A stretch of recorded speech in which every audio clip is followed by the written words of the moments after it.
Alexander Aegus was born in 327 BC in Persia. His mother was Roxana, a Sogdian noblewoman.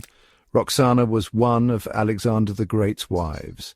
Alexander Aegus's birthright placed him directly in line to inherit his father's vast empire. Alexander Aegus's lineage was both prestigious and complex. His father, Alexander the Great, was already a legend. Alexander the Great had conquered much of the known world. On his mother's side, Roxana came from a noble family in Sogdiana, a region in Central Asia. This unique blend of Greek and Asian heritage made Alexander Aegus a figure of great interest.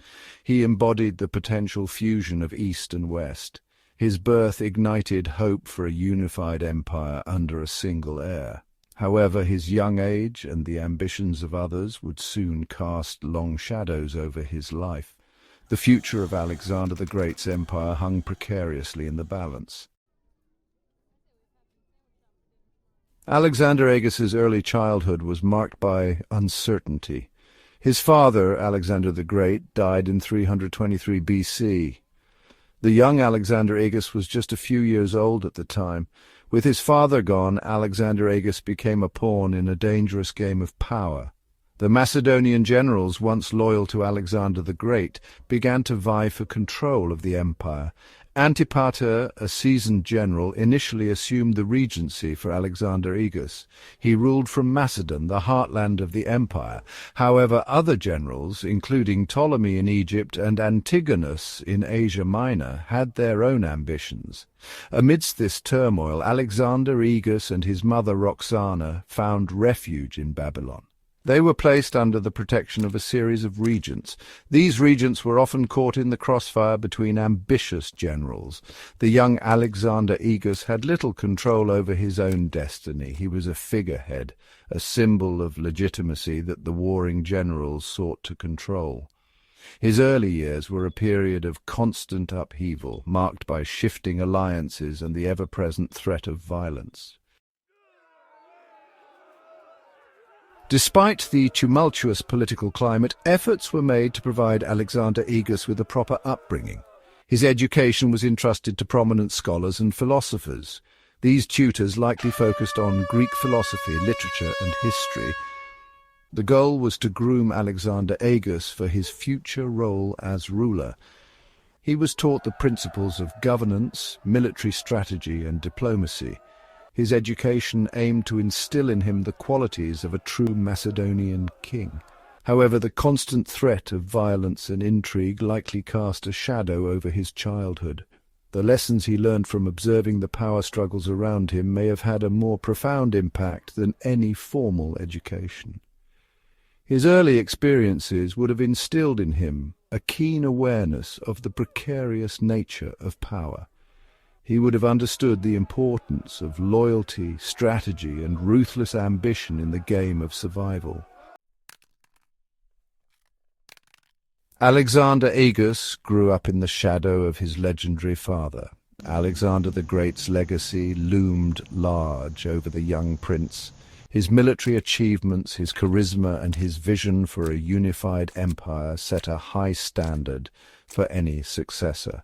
The memory of Alexander the Great was both a blessing and a curse for his son. It provided him with a claim to legitimacy that none could dispute. However, it also created impossible expectations that he could never hope to fulfill. The generals who fought over his empire used the memory of Alexander the Great to further their own ambitions. They claimed to be upholding his legacy while pursuing their own agendas. Alexander Aegus became a symbol of their competing visions for the future of the empire.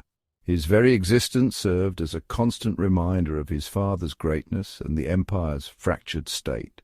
He became a rallying point for those who longed for unity and a pawn in the hands of those who sought to exploit his lineage. Upon Alexander the Great's death, his vast empire was plunged into chaos. With no clear heir apparent, a power vacuum emerged. The Macedonian generals, once united under their king, now vied for control of the fragmented empire. In the midst of this turmoil, Alexander Aegus, the infant son of Alexander the Great and Roxana, was proclaimed king. However, his kingship was largely symbolic. Real power rested in the hands of the regents who governed in his name. His legitimacy as heir was challenged from the outset. Some questioned his parentage, while others argued that he was too young and inexperienced to rule. The empire remained deeply divided, with different factions supporting rival claimants to the throne. Alexander Aegus's inheritance was a poisoned chalice. He was born into a position of immense power, but also immense danger. His life was a constant struggle for survival in a world shaped by ambition, betrayal, and violence. The regency period following Alexander the Great's death was marked by constant power struggles. Antipater, Perdiccas, and later Antipater's son Cassander all served as regents for Alexander Aegus. However, their authority was constantly challenged by other powerful generals. These regents sought to consolidate their power while keeping the young king under their control. They made strategic alliances, waged wars, and eliminated rivals in their pursuit of dominance. Alexander Aegus and his mother, Roxana, were moved from one location to another, pawns in a dangerous game of political chess. The struggle for control over the regency had a profound impact on Alexander Aegus's upbringing. He witnessed firsthand the brutality and treachery of the political elite.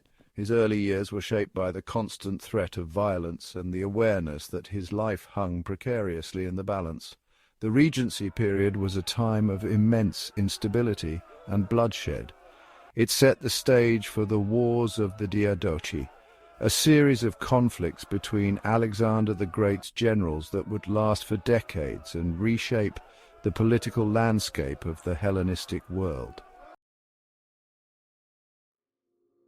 Although Alexander IV was proclaimed king shortly after his father's death, his reign was largely in name only.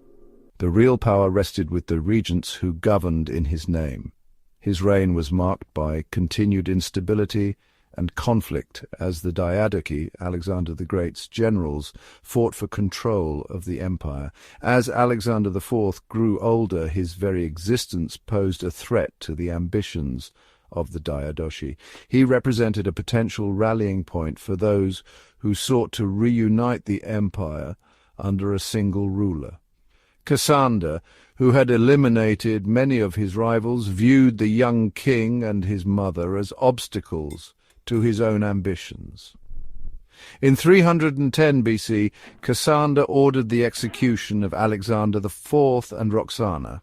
The young king, who had never truly ruled, was murdered at the age of 13, bringing an end to the Argead dynasty, the ruling house of Macedon. His death marked the definitive end of Alexander the Great's empire and ushered in an era of competing Hellenistic kingdoms. The reign of Alexander IV, though largely symbolic, serves as a poignant reminder of the chaos and ambition that followed Alexander the Great's death.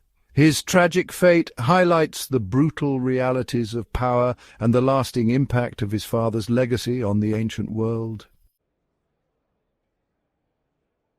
The assassination of Alexander IV in 310 BC marked a pivotal moment in Hellenistic history. Ordered by Cassander, the regent of Macedon, the murder of the young king and his mother Roxana extinguished the direct lineage of Alexander the Great. Cassander, driven by his own ambitions to rule Macedon, saw Alexander IV as a threat to his power. The young king, even as a figurehead, represented a potential focal point for opposition to Cassander's rule. By eliminating Alexander IV, Cassander sought to solidify his own grip on power and prevent any future challenges to his authority. The assassination sent shockwaves throughout the Hellenistic world. It marked the end of the Argead dynasty, which had ruled Macedon for centuries. The death of Alexander IV also dashed any hopes of reunifying Alexander the Great's vast empire under a single ruler. This act of regicide had far-reaching consequences. It ushered in an era of prolonged conflict and instability as the Diadochi, Alexander the Great's generals, battled for control of the fragmented empire. The assassination of Alexander IV serves as a stark reminder of the ruthlessness and ambition that characterized the Hellenistic period. Despite his short and tragic life, Alexander IV's legacy is significant. He served as a symbol of his father's enduring legacy and the lost dream of a unified Hellenistic empire. His murder marked a turning point in history, signifying the definitive end of an era. Though he never truly ruled, his existence had a profound impact on the political landscape of the time. His claim to the throne as the legitimate heir of Alexander the Great fueled rivalries and conflicts among the Diadochi. His very presence served as a reminder of the empire's fractured state and the unfulfilled promise of unity. The assassination of Alexander IV had far-reaching consequences. It led to the consolidation of power by the Diadochi, who carved up the empire into their own kingdoms. The Hellenistic world, shaped by the ambition and conflicts of Alexander the Great's successors, emerged from the ashes of his short-lived reign. Alexander IV's story, though tragic, is a reminder of the enduring power of legacy and the lasting impact of great leaders on the course of history. His life, cut short by violence and intrigue, serves as a poignant footnote to one of the most remarkable chapters in human history.